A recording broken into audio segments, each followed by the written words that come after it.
चौथा अध्याय का महात्म्य करने शुरू करने जा रहे हम। तो मेरी माता बहनें, श्रोताओं, भक्तों, सुनो ध्यान से। जो भी बात समझ में आ जाए, अच्छी बात जो ना समझ में आए तो आप आराम से पूछ सकते हैं। कोई प्रश्न अध्याय के बाद में पूछ सकते हो, पूछ सकते हो। जो ज्ञानमान तो नहीं हो, मैं ना बुद्धिमान हो, उस परमपिता परमात्मा का छोटा सा जीव हूँ, बंदा हूँ, उसकी आत्मा हूँ। उस परमात्मा की मौका मिलता है कभी समय समय पर साधु संत महात्माओं, ऋषियों, मुनियों, पीर पागुरों, देवी देवताओं के पास बैठने का, देवी देवताओं का सुनने का। उनके मंदिर में, मस्जिद में, गुरुद्वारे में, धार्मिक स्थानों पर तीर्थ यात्रा पर जाते हैं तो वहाँ भी हमें काफ़ी ज्ञान मिलता है। बड़े विद्वान हैं, बड़े ऋषि मुनि हैं, जो उनके दर्शन होते हैं, उनका आशीर्वाद भी प्राप्त होता है और बड़ी कोशिश से हमें बताते हैं। वो सभी जो हैं ऋषि मुनि, साधु संत महात्मा, परमपिता परमात्मा ने उनकी ड्यूटी लगाई हुई है जनता के कल्याण के लिए। और जो महापुरुष है, जो पूर्ण संत है, जो संत है, ये बनते नहीं, बने बनाए उस प्रभु परमात्मा भेजता है उनको, धरती माता पे भेजता है हमारे जीवों का कल्याण कर लेंगे। अब गीता का ज्ञान श्री कृष्ण भगवान ने समय पहले सूर्य भगवान को दिया। सूर्य भगवान ने इस वाक्य को बताया, इस वाक्य ने आपके मनु राजा को बताया। चौथा अध्याय की चर्चा आप सुन रहे थे, आप कर रहे थे, अब चौथा अध्याय का महात्म्य करेंगे। तो यह ज्ञान प्राय लुप्त हो गया। लुप्त के मतलब बहुत पुराना ज्ञान था ये। लुप्त होने से लोग भूल गए, तो पुण्य फिर उस भगवान ने, उस परमात्मा ने अवतार लिया कृष्ण के रूप में।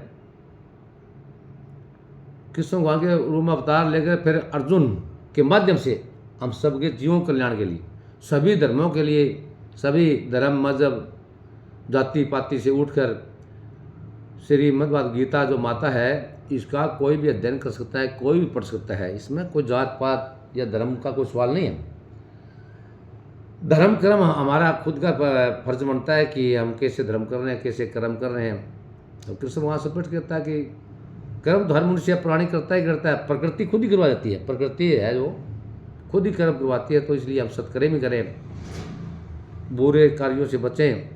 अच्छी बात कहीं भी मिल जाए हमें उसको नोट करें, सुने, हृदय में बिठाएं, औरों को भी बताएं। कोई गलत बात मिलती है तो उसको इस कान से सुन लो, इधर से सुनो, इधर काट दो, इधर से सुनो, इधर से काट दो। अच्छी बात को यहाँ भी सुनो, इधर भी सुनो, और अपने जहन में यहाँ बिठाओ, यहाँ बिठाओ, और उस प्रभु परमात्मा का नाम हमेशा याद रखो। चौथे अध्याय का महात्म्य में भगवान बोले, ये लक्ष्मी, अब भगवान विष्णु जी बता रहे हैं माँ लक्ष्मी को। भगवान बोले, लक्ष्मी, जो पुरुष श्री गीता जी का पाठ करते हैं उनके स्पर्श मात्र से ही आदम देह से छूटकर मुक्ति को प्राप्त होता है। लक्ष्मी जी ने पूछा है, ये महाराज, श्री गीता जी के पाठ करने वाले को छूकर मतलब छूने से, जैसे छूते हैं माता जी आपको, जैसे मैंने छू लिया, आपको जैसे छू लिया, रमेश जी बैठे और सुरता बैठे, उनको छूने से भी, मतलब छूने से, और कौन सी भाषा में क्या बोलते हैं, समझ मारे उन्हें, छूने से या टच करने से, टच ही बोल देते हैं, छूने से। आज तो हाथ पैर लग जाता है, लगाने से हाथ आया, पैर है। तो इसमें बताते हैं भगवान विष्णु जी माता लक्ष्मी का, गीता के पाठ करने वालों को छूकर भी कोई जीव मुक्त हुआ है। ये माँ लक्ष्मी जी पूछती है, माँ लक्ष्मी जी पूछती है, कोई गीता को छूने से भी कोई जीव मुक्त हुआ है क्या? तब भगवान विष्णु कहते हैं, तब श्री भगवान ने कहा, ये लक्ष्मी, तुमको मुक्त हुए एक पुरातन कथा सुनाता हूँ। भागीरथ गंगा की तट पर एक काशीपुरी नगर है। वहाँ एक वैष्णव श्री गीता जी के चौथे अध्याय का पाठ किया करता था। एक दिन वह साधु वन में गया। वहाँ बेरियों के 2 वृक्ष थे। बेरी जो अपनी देशी भाषा में आप लोग क्या बोलते हैं, झाड़ियाँ, झाड़ी जो बेर होती है, झाड़ी बोलते हैं ना, झाड़ी। तो उस बार एक भाषा में परिभाषा शब्द होते हैं, एक शब्द के 5 या 7 महीने निकलते हैं, तो उसको बेरी बोलते हैं। इसको शुद्ध भाषा में बेरी कहते हैं, हिंदी में या अलग अलग भाषाओं में अलग अलग होते हैं। तो मतलब झाड़ी कह लो, चाहे बेर कह लो। सबरी के बेर याद है आप लोगों को? सबरी ने कितने वर्षों तक तपस्या की उस भगवान से मिलने के लिए, उसको गुरु बता गया था। तो गुरु साधु संत महात्माओं को अंतर्यामी होते हैं, इनको पता होता है। तो बेर क्या लगा, वो बेरी के लगते हैं। तो झाड़ी बोलते हो, झाड़ी के बेर लगते हैं, हम खाते भी हैं, खिलाते भी हैं, खेत में जाते हैं, झाड़ी के नीचे बड़ाल भी आता है हमें। तो देखो ये चीज़ें, ये बातें हैं जो आध्यात्मिक है, जो साधु संत महात्मा कभी गलत नहीं बोलते। वो सत्कर्म पर चलते हैं, सच्चाई पर चलते हैं। सत बराबर तप नहीं, झूठ बराबर पाप, जाके हृदय साच है, वो आगे हृदय आप। तो आज तक हमने जो भी कर्म किया जाने में अनजाने में कर लिया होंगे, लेकिन कृष्ण भगवान जी कहते हैं तुम मुझे याद करो, भगवद गीता करो, जितने पीछे कर लिया हमें हमें पता ही कौन जाने अनजाने, लेकिन अब से हम सत्कर्म करें, सच्चाई पर चलें, सच्चाई के रास्ते में, जरूरतमंद की सहायता करें निस्वार्थ भाव से, उसमें लोभ लालच ना देखे, किसी की जो मदद हो उसके दिल से, झूठ ना बोले, किसी को वो धोखा ना दे। मतलब पहले बूढ़े कहते थे ना जबान पक्की होनी चाहिए, और रामायण में भी आप सुनते हो पढ़ते हो, बोलो प्राण जाए पर वचन ना जाए, रघुपति रीत चलाई सदा चली आई, रघुपति रीत सदा चली आई, प्राण जाए पर वचन ना जाए। तो पहले जो लोग थे, आज भी जो लोग हैं सत्कर्म करते हैं, वो वचन, जो वचन दे दिया, जो कह दिया सो कह दिया, उससे मुकरते नहीं, वो उस बात पार्टी रहते हैं, हमेशा जबान का पक्का बोलते हैं उनको हम अपनी भाषा में। तो समझ मारनी चाहिए, नहीं आवे तो फिर बाद में पूछ लियो आराम से।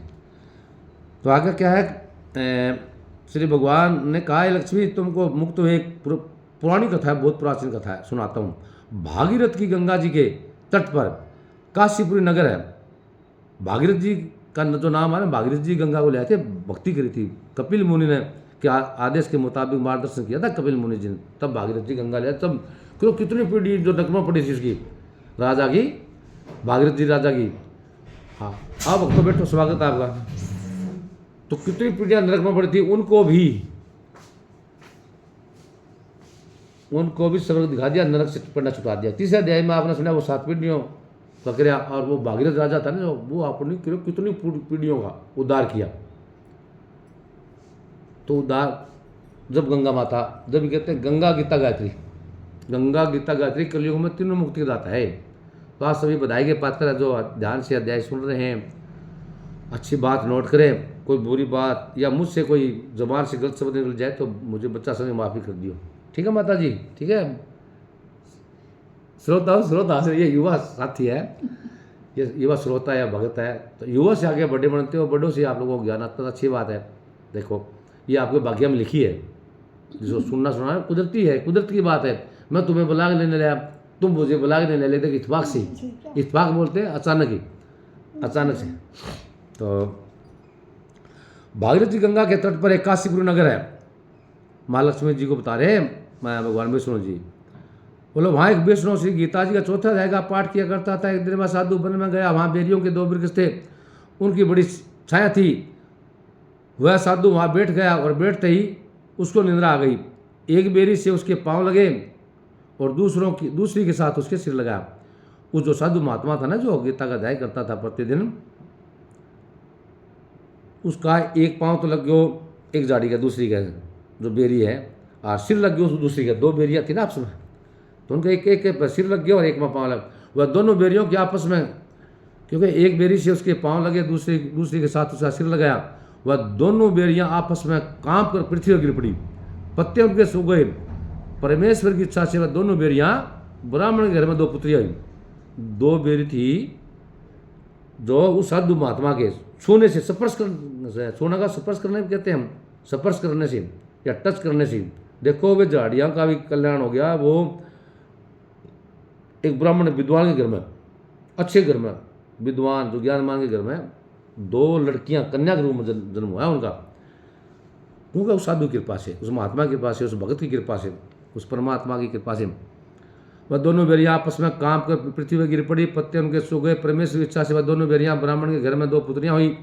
ये लक्ष्मी बड़े उग्र पुण्य करने से मनुष्य देह मिलती है। देखो हम लोग 84 की बात करते हैं, हम लोग कितना हम जो अपने कर्मों से हमें जो मनुष्य जीवन मिले है, हमने कोई पिछले जन्म में, इस जन्म में कुछ सत्कर्म किया है, हमने किया है या हमारे पूर्वजों ने किया है, माता पिता ने किया है, तो उस प्रभु परमेश्वर की कृपा से हम मनुष्य जीवन में आए हैं। तो यह मनुष्य जीवन बड़ा अनमोल है, अनमोल बड़ा कीमती है, इसको व्यर्थ नहीं गंवाना। बोलो हीरा जन्म अनमोल रे, हीरा जन्म अनमोल रे, इसे मत गमाओ रे, इसे मत गमाओ। तो यही कहे कि मत गवाओ, हमने सत्कर्म सच्चाई रास्ते पर चलते हुए, अपने धर्म कर्म करते हुए, जो भी भाषा आती है हमें उसमें बोलते हुए बस समझ में आनी चाहिए एक दूसरे का, ये जरूरी है। वह दोनों बेरियाँ आपस में कांप पर पृथ्वी गिर पड़ी, उनके पत्ते सूख गए। परमेश्वर की इच्छा से दोनों बेरियों के ब्राह्मण घराने 2 पुत्रियाँ हुई। लक्ष्मी बड़े उग्र पुण्य करने से मनुष्य उदय मिलती है। फिर ब्राह्मण घर में जन्म लेकर उन दोनों लड़कियों ने तपस्या करनी आरंभ की। जब वह दोनों बड़ी हुई तब उनके माता पिता ने कहा, ये पुत्रियों, ये बेटियों, ये पुत्रियों, हम तुम्हारा विवाह करते हैं तब उन दोनों ने कहा, उन दोनों कन्याओं ने कहा, माता पिता से बोले स्पष्ट रूप से कह दिया कि हम शादी नहीं करेंगे, हम ब्याह नहीं कराएंगे। तब उन दोनों ने माता पिता से कहा वह विवाह नहीं करेंगी। उनको अपने पिछले जन्म की खबर थी, वह जाति में सुंदर जन्मी थी। उन्होंने कहा कि एक हमारे मन में कामना है कि परमेश्वर वह पूर्ण करे, वो परमात्मा जो परमेश्वर है वो पूर्ण करे, तब बहुत बड़ी बात है। उनके मन में यही था कि वह साधु था, जो महात्मा था, जो संत था, जिसके स्पर्श करने से हमारी अदम देह छूटकर यह देह मिली है, वह मिले तब बहुत भला है। उन दोनों कन्याओं ने यह इच्छा कर ली, उनको पिछले जन्म का ज्ञान था भी हम उस साधु से द्वार दर्शन हो जाए हमारा, तो बहुत बड़ी बात है भाई, बहुत बड़ा पाया है, हमारा तो कल्याण हो गया। झाड़िया में थी, हमारा कांटा लगे आते हैं, लोग अपने जरूरत के अनुसार काट देते थे, या डाला तोड़ दे, या बेर तोड़ के डला मार दें, बच्चे मारते हैं जैसे, कई बेर ऊँचे हुए हैं, तो बहुत सी बात है ना। तो वो अपने उनको याद थी, उनको विद्वान घर में जन्म होती साधु का स्पर्श हो गया, तो उनको ज्ञान हो गया, बहुत ज्ञानवान थे वो भी। तो उन्होंने शादी के लिए मना कर दिया माता पिता को। तो उनके दिमाग में विचार यही था कि परमात्मा हमारी मनोकामनाएं पूर्ण कर दें, बहुत ही अच्छी बात होगी, बहुत बड़ी बात होगी कि वह साधु मिल जाए जो महात्मा था, जिसके स्पर्श करने से हमारी अदम देह छूटकर यह देह मिली है, वह मिले तब बहुत भला है। इतना विचार कर दोनों लड़कियों ने माता पिता से तीर्थ यात्रा करने की आज्ञा मांगी। तब माता पिता ने तीर्थ यात्रा की आज्ञा दी। तब उन दोनों कन्याओं ने माता पिता की चरण वंदना करके गमन किया। तीर्थ यात्रा करते करते वे बनारस पहुंची। वहाँ जाकर देखा कि वहाँ तपस्वी बैठा है। वो तपस्वी जो संत था, जो महात्मा था, जो साधु था, वो तपस्वी बैठा है, जिनकी कृपा से हम बेरी के देश छुट्टी हैं। तब दोनों कन्याओं ने चरण वंदना करके विनय करी, प्रार्थना करी उस तपस्वी से, उस महात्मा से विनय करी, संत जी धन्य हो, आपने हमको कृतार्थ किया। तब उस तपस्वी ने कहा, तुम कौन हो? मैं तुमको नहीं पहचानता। कन्याओं ने कहा कि हम आपको पहचानती हैं, हम पिछले जन्म में बेरियों की योनि में थी। तुम एक दिन वन में आए, तुमको बहुत धूप लगी थी, तब बेरियों की छाया तले आ बैठे। लंबा आसन होने से एक बेरी के से आपके चरण लगे, दूसरी को सिर लग गया। उसी समय बेरी के देश से मुक्त हुई हैं। तुम्हारी कृपा से हमारी गति हुई। श्री गीता जी के चौथे अध्याय का ऐसा महात्म्य है। तब वह मन वचन कर्म से नित्य प्रति पाठ करने लगा। तब श्री नारायण जी ने कहा, ये लक्ष्मी, ये चौथे अध्याय का महात्म्य है जो सुनाया। समझ आई भक्तों, श्रोता आई, समझ कुछ तो आई होगी, थोड़ी बहुत आ जाए तो अच्छी बात, ना ही तो रामदारी रोज अभ्यास करेंगे। तो शायद तू यूट्यूब पर चैनल देखता है, तो तेरे कई बार लाइक लुक आ लेता है, कभी टाइम मिलता है तो मैं देख लेता हूँ कौन भाई लाइक करता है, कौन चैनल को देखता है। तो तेरे चैनल है, तेरे लाइक मिलते हैं मुझे, तेरा वो मिलता है, अपना स्टेटस भी तू देखता है, तू देखता है वो, तू देख रहा है, तेरी मम्मी देखा है, छोटा भाई देखा है, वो देखता हूँ। तो आपका चलो अभी आपने चौथा अध्याय का सुना, जल्दी मत रहो, जल्दी मत कोई काम कर लियो, अपना धर्मक्रम भी, अपने गृहस्थी के लिए, अपने परिवार के लिए हम जो पालन पोषण कर रहे हैं वो अपने परिवार के लिए करें, हमारी जुम्मेवारी है, अपने लिए भी कर रहे हैं, परिवार के लिए भी कर रहे हैं। लेकिन असली जो कर्म है हमारा सत्कर्म है, किसी भी तरह से प्रभु परमात्मा का नाम ले लो, कोई विद्वान है, कोई पूर्ण संत से मिल जाओ, उस गुरु का आशीर्वाद लो, गुरु बिना कल्याण नहीं है। गुरु गोविंद दाऊँ खड़े काके लागू पाए, बलिहारी गुरु वहाँ आपने जो गोविंद जी बताई। अभी मुझे लगते हो आप कुछ लोग व्यस्त हैं, जल्दी में, तो जल्दी में जाओ, आराम से है तो बैठो, आप पूरा ये चलता रहेगा अपना, है हाँ। तो अध्याय सुनो तो अच्छा सुन लो, ठीक है जी। आप सबको राम राम जी, प्रणाम जी, नमस्कार जी।